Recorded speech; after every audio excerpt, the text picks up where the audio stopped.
오늘 함께 나눌 성경 말씀은 요한복음 4장 15절부터 26절까지의 말씀입니다. 요한복음 4장 15절부터 26절까지의 말씀입니다.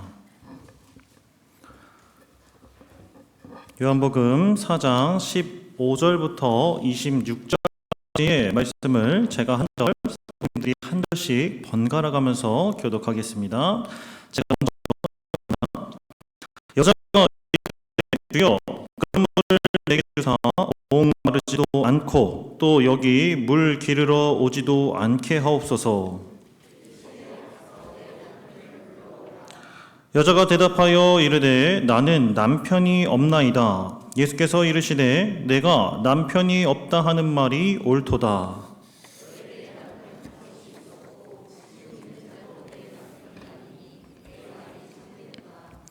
여자가 이르되 주여 내가 보니 선지자로소이다.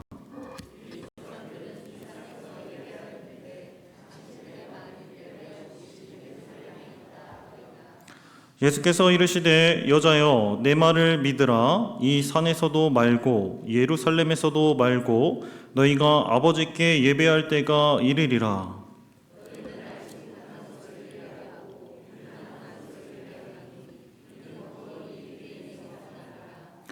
아버지께 참되게 예배하는 자들은 영과 진리로 예배할 때가 오나니 곧 이때라. 아버지께서는 자기에게 이렇게 예배하는 자들을 찾으시느니라.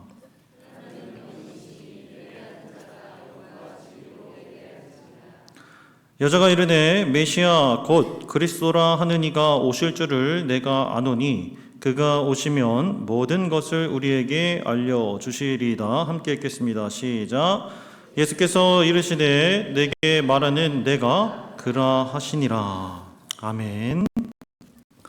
사랑하는 성도 여러분, 반갑습니다. 오늘도 태초부터 말씀으로 살아서 역사하시는 하나님께서 우리에게 어떤 말씀으로 만나주시고 가르치시고 인도하실지 함께 소망하며 영혼의 갈증이라는 제목으로 함께 말씀을 나누겠습니다.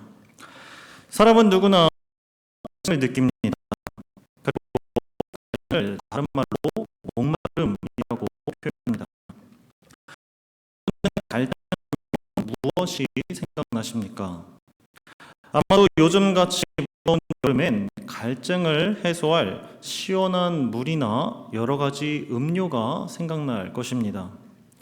그런데 갈증에 대해서 조금 더 깊이 생각해 보면 갈증은 단순히 육체가 물을 요구하는 목마름을 넘어서서 어떤 대상을 향한 마음도 갈증이라는 것을 알 수 있습니다. 예를 들면 좋아하는 사람에게 요구하는 사랑의 표현이나 마음, 우리는 이것을 사랑에 목말라 하는 갈증이라고 말할 수 있고, 무엇인가를 배우고 싶은 욕구를 배움에 목말라 하는 갈증이라고 말할 수 있습니다. 이러한 갈증은 마음의 갈증 혹은 마음의 목마름이라고 말할 수 있죠.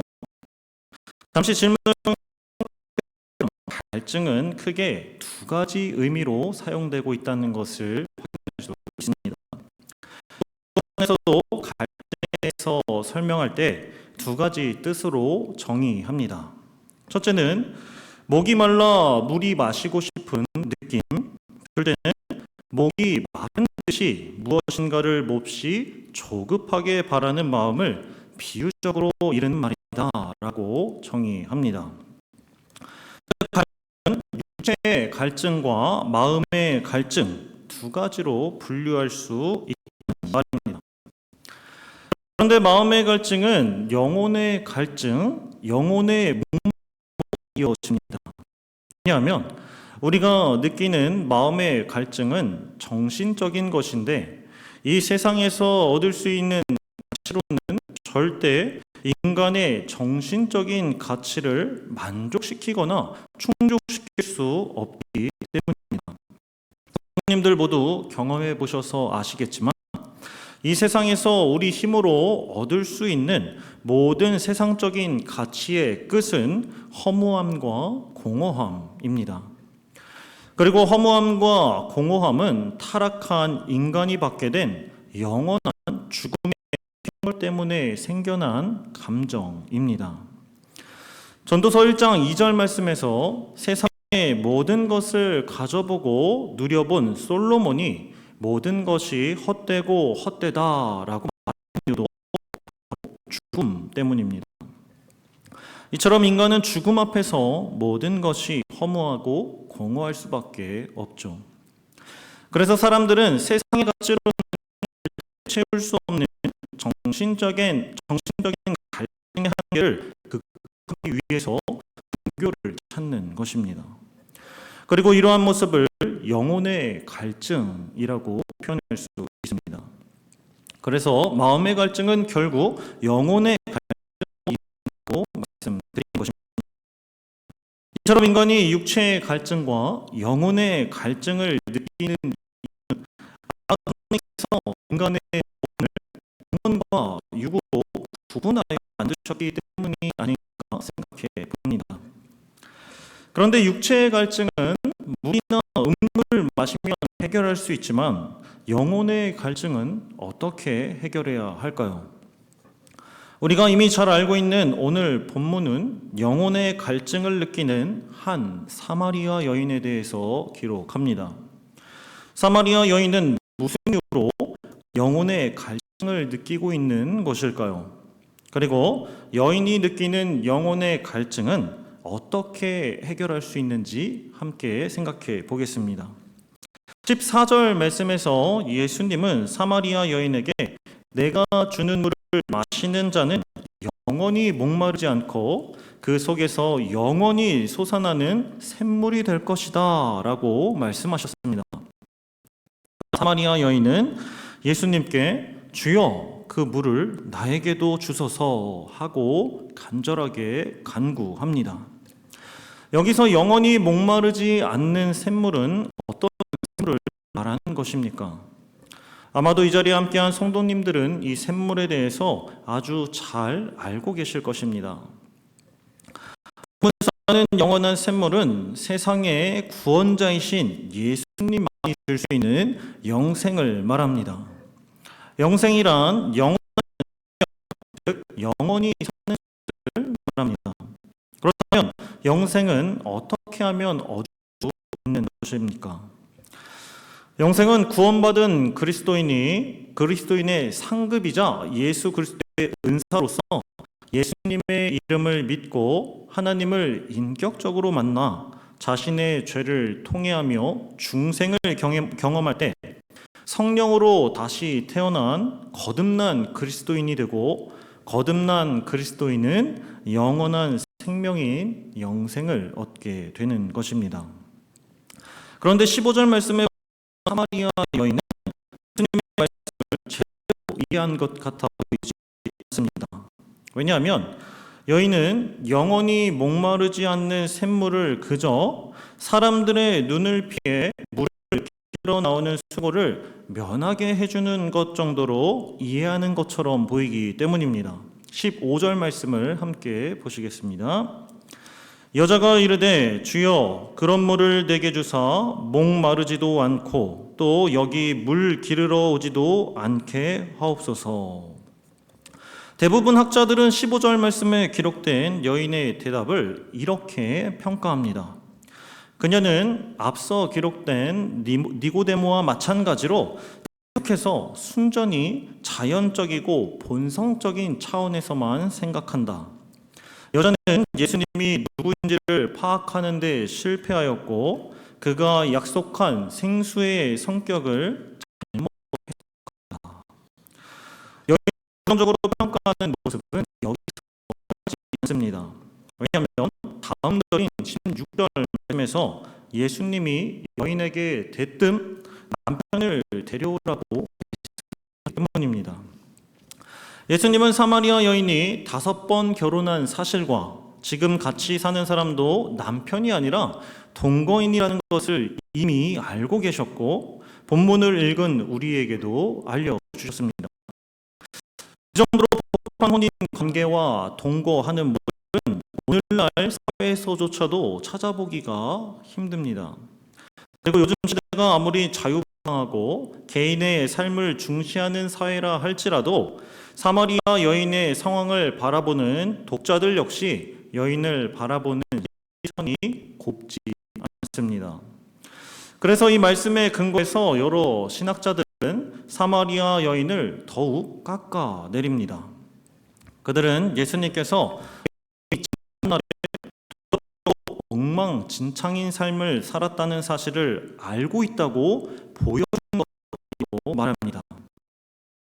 여인을 부족한 삶으로 그리고 시간은 창녀로 해석하는 이 문제는 6절 말씀의 해석까지 이끌어냅니다. 그 해석은 사마리아 여인이 사람들의 눈을 피해 물을 길르러 갔다는 해석입니다. 요한복음 4장 6절 말씀을 우리 함께 한 목소리로 읽어보겠습니다. 시작. 거기 또 야곱의 우물이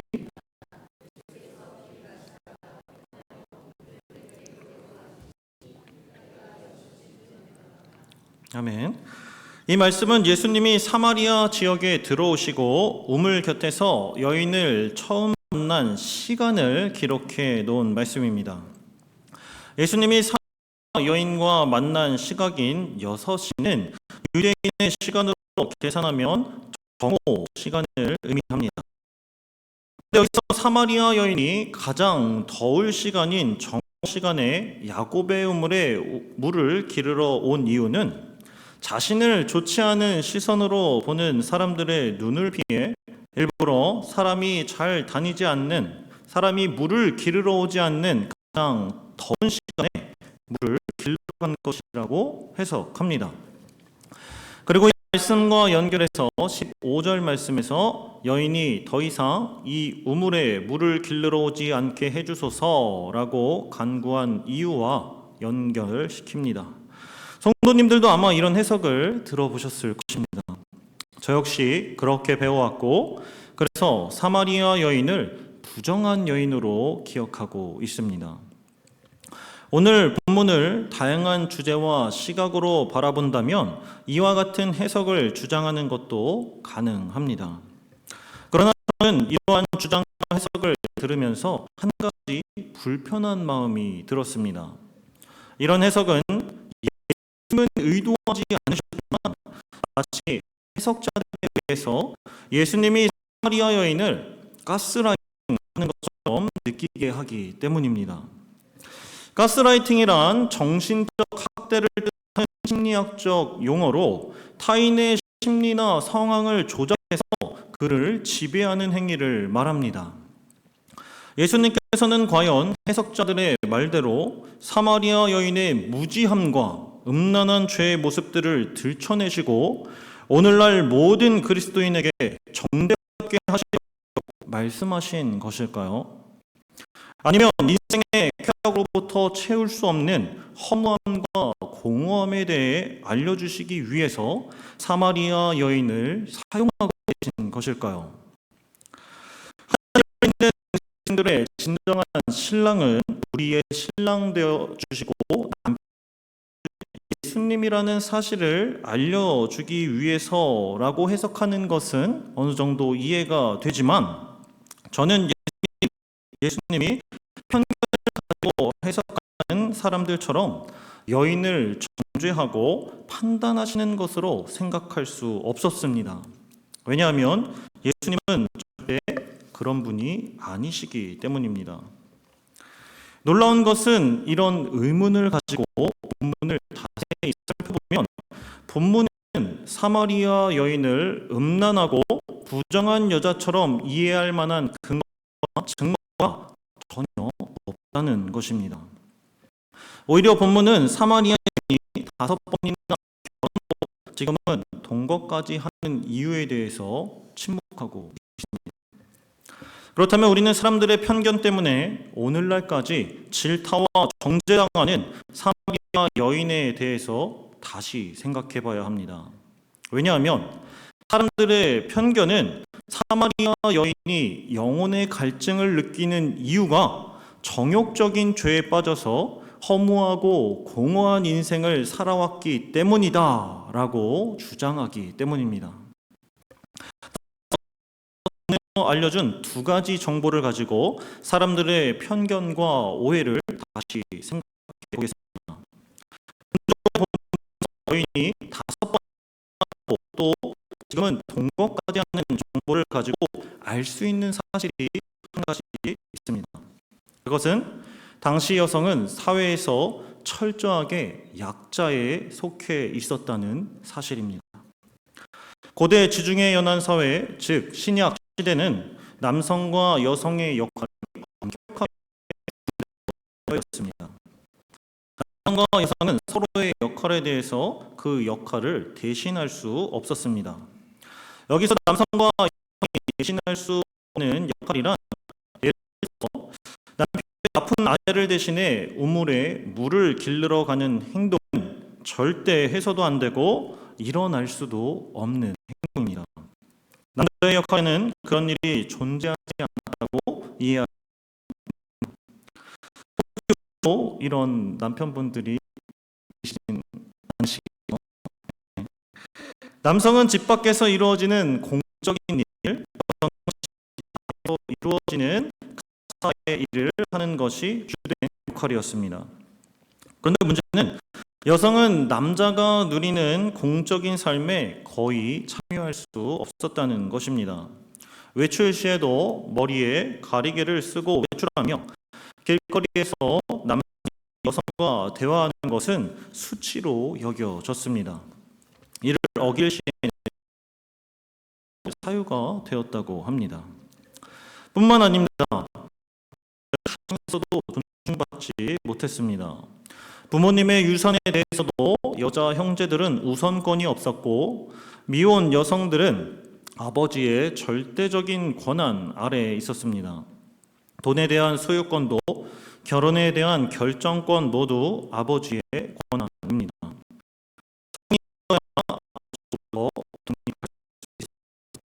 결혼은 남편을 지켜주는 등 남편을 받들어 섬기고 순종해야 했고, 대체로 여성은 성적인 대상으로 안주하여 아버지와 남편의 지배 아래에 있었습니다.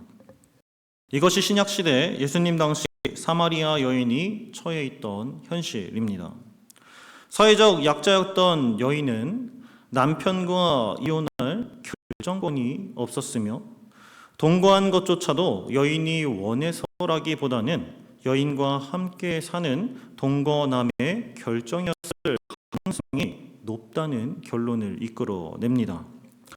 따라서 사마리아 여인은 오히려 남성 중심의 사회의 피해자였을 가능성이 높습니다. 더욱 중요한 것은 예수님도 여인에게 회개할 것을 촉구하고 계시지 않으며 여인을 정죄하지 않으셨다라는 사실입니다. 가톨릭 여성학자인 슈나이더스는 그녀를 한 여자로 보는 것은 성경이 아닌 가부장 제도에 복종하고 따르게 하는 것으로 여성들을 그들의 성에 가두어 놓고 그들 자체를 비로 치부하는 것이다 라고 말합니다. 아마도 사마리아 여인뿐만 아니라 여인들의 상황이 이런 현실 가운데 있었던 것은 아닌지 생각해 봅니다. 둘째로 우리는 6절 말씀에서 예수님이 사마리아 여인과 우물에서 만난 시각이 6시쯤 되었다는 정보를 통해 사마리아 여인이 가장 더울 시간에 남들의 이목을 피해 물을 들어간 이유가 그녀의 문란한 사생활과 연관되어 있다는 해석을 바로잡을 수 있습니다. 이러한 해석을 바로잡을 수 있는 이유는 요한복음에 기록된 시간은 유대식의 환산에 따른 시간이 아닌 로마식에 따른 시간으로 기록되었다라는 연구 결과 때문입니다.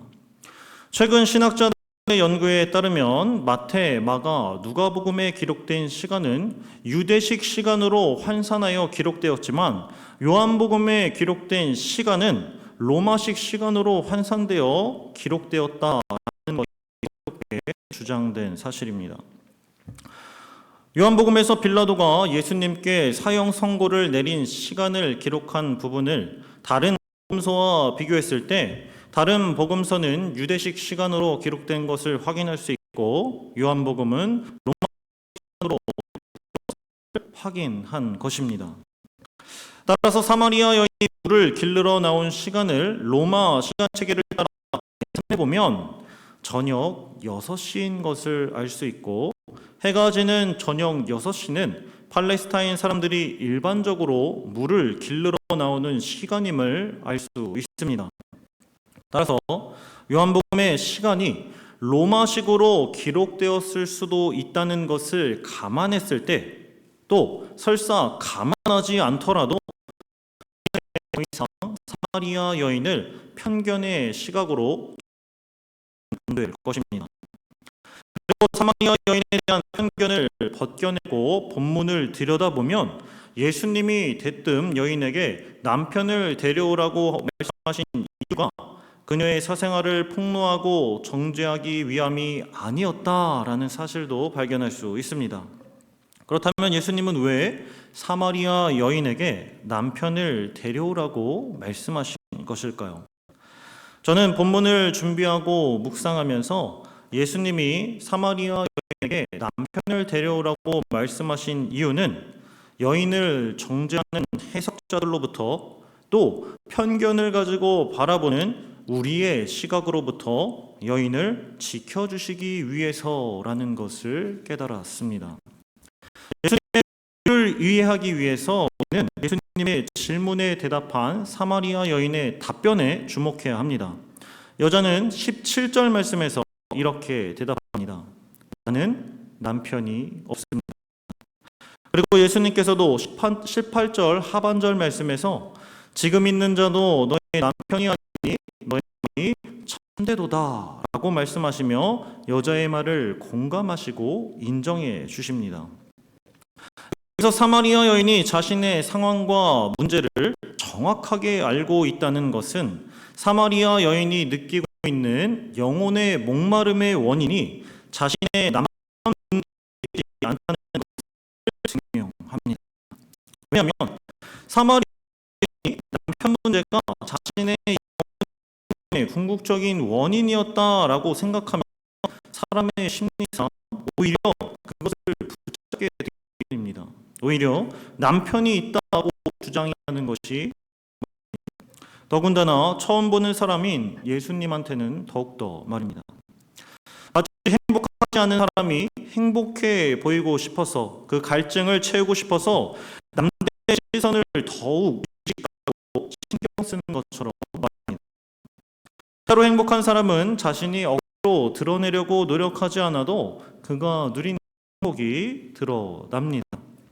따라서 남편에 관한 문제는 여인의 삶 속에서 어느 정도 영향은 줄 수 있었겠지만 영혼의 갈증을 느끼는 근본적인 이유와 영원히 마르지 않는 샘물을 요청하는 궁극적인 이유라고 단정 지을 수 없습니다. 즉 예수님이 사마리아 여인에게 남편을 데려오라고 그녀의 사생활을 밝히신 이유는 사마리아 여인이 느끼는 영혼의 갈증, 영혼의 목마름은 남편 문제에 있지 않다라는 것을 분명하게 알려주시기 위해서입니다.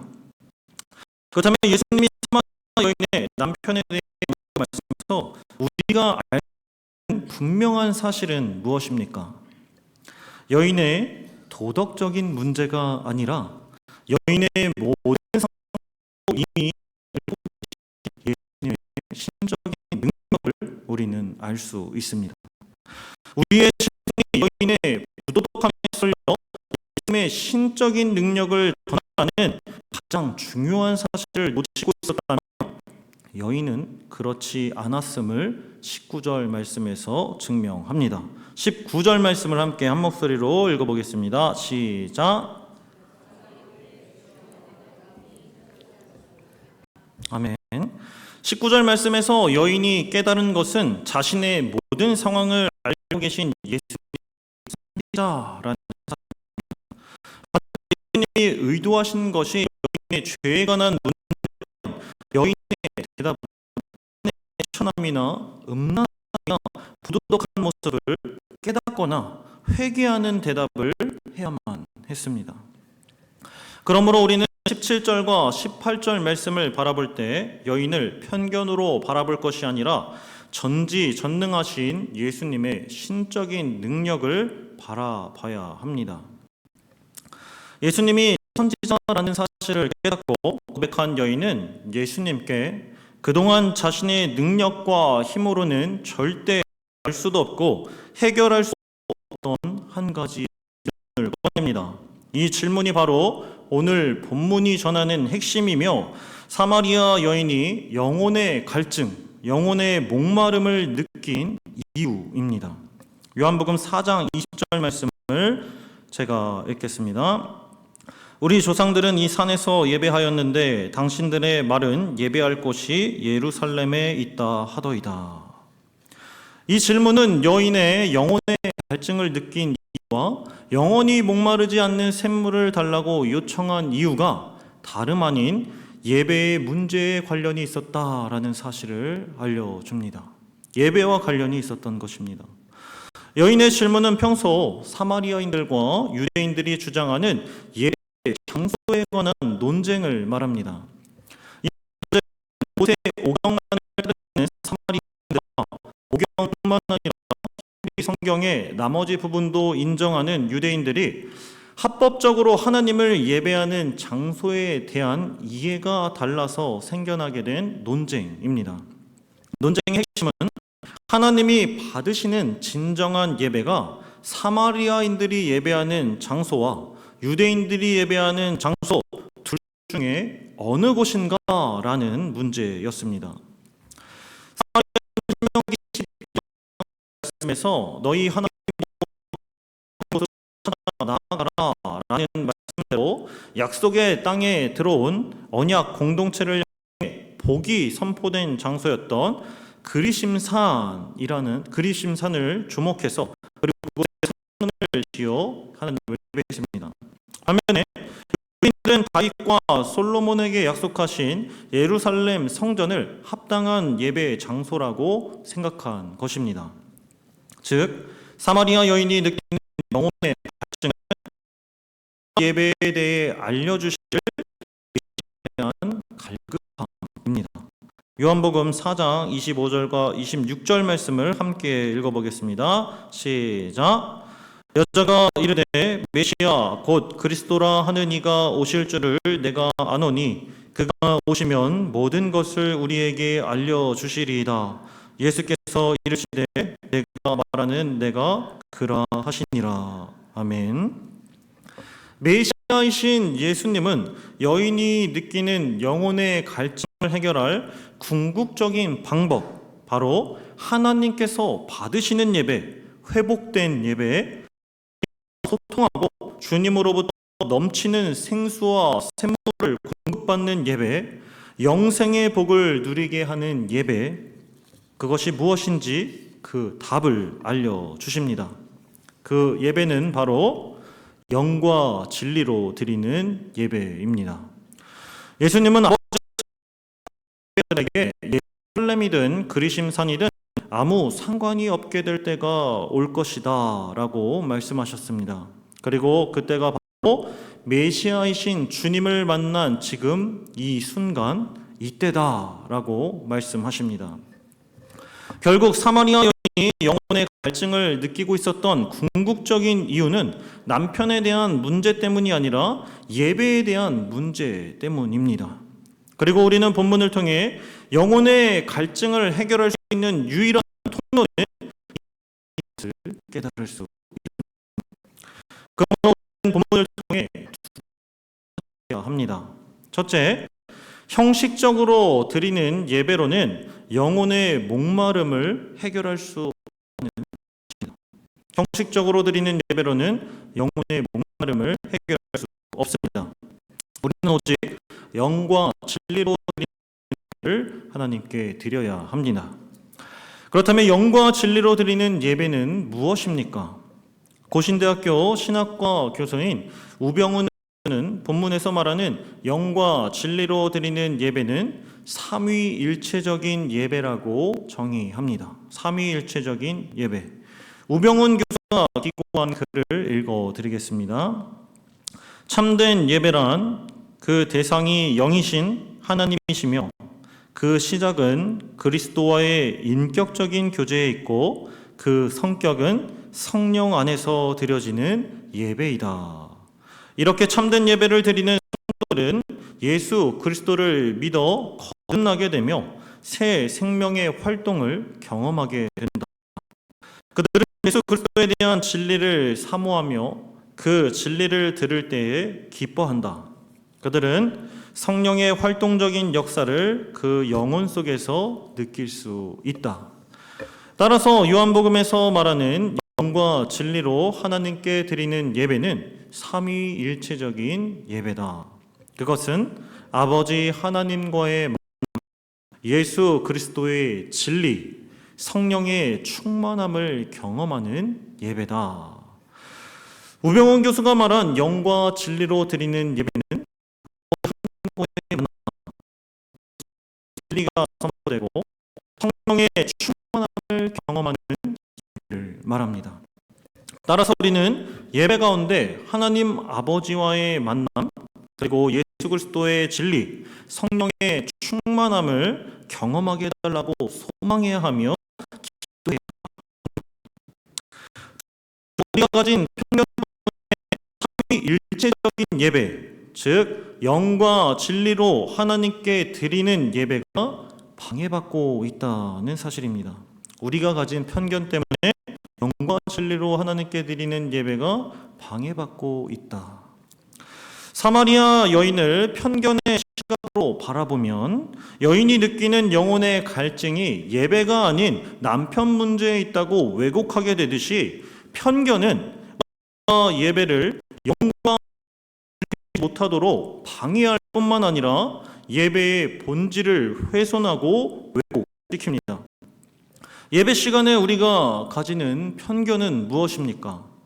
수도 없이 많겠지만 몇 가지만 생각해 보면 편견은 온 마음 다해 하나님께 부르짖어 기도하는 기도자의 기도가 시끄럽게 예배를 방해한다고 정죄합니다. 편견은 온 마음 다해 하나님을 입술로 몸으로 찬양하는 찬양자를 유난이라고 정죄합니다. 편견은 온 마음 다해 하나님의 뜻을 전하는 설교자의 설교마저 판단하고 정죄합니다. 무엇보다 편견은 예배 가운데 영혼의 갈증을 해결하기를 간절히 소망하는 성도의 갈급한 마음을 잊어버리게 만듭니다. 즉, 영혼의 갈증을 채우기 위해 시간을 들여 힘들게 자리로 자기 자신이 가진 편견 때문에 가장 중요한 영혼의 갈증, 하나님을 향한 갈급한 마음을 잊어버린다는 것입니다. 지금 말씀드린 이 편견의 모습이 우리의 모습은 아닌지 이 시간 함께 되돌아보길 간절히 원합니다. 말씀을 맺겠습니다. 우리 인생에서 만나는 수많은 문제를 해결한다 해도 또 원하는 것을 이룬다 해도 우리 인생의 궁극적인 영혼의 갈증, 영혼의 목마름은 해결할 수 없습니다. 왜냐하면 우리 영혼의 목마름은 영과 진리로 드리는 예배를 통해서만 해결될 수 있기 때문입니다. 따라서 우리는 삶의 모든 자리에서 하나님을 영과 진리로 예배하길 소망해야 합니다. 삶의 모든 자리에서 삼위일체적인 예배를 드리고 경험하기 위해서 우리 모두 인간적인 생각과 편견을 모두 내려놓고 영원히 목마르지 않는 샘물로 우리의 갈급함을 채우시는 삼위 하나님의 은혜를 경험하고 충만하게 누리고 전하는 저와 사랑하는 성도님들 되시길 우리 주님 예수 그리스도의 이름으로 소망하고 축복합니다.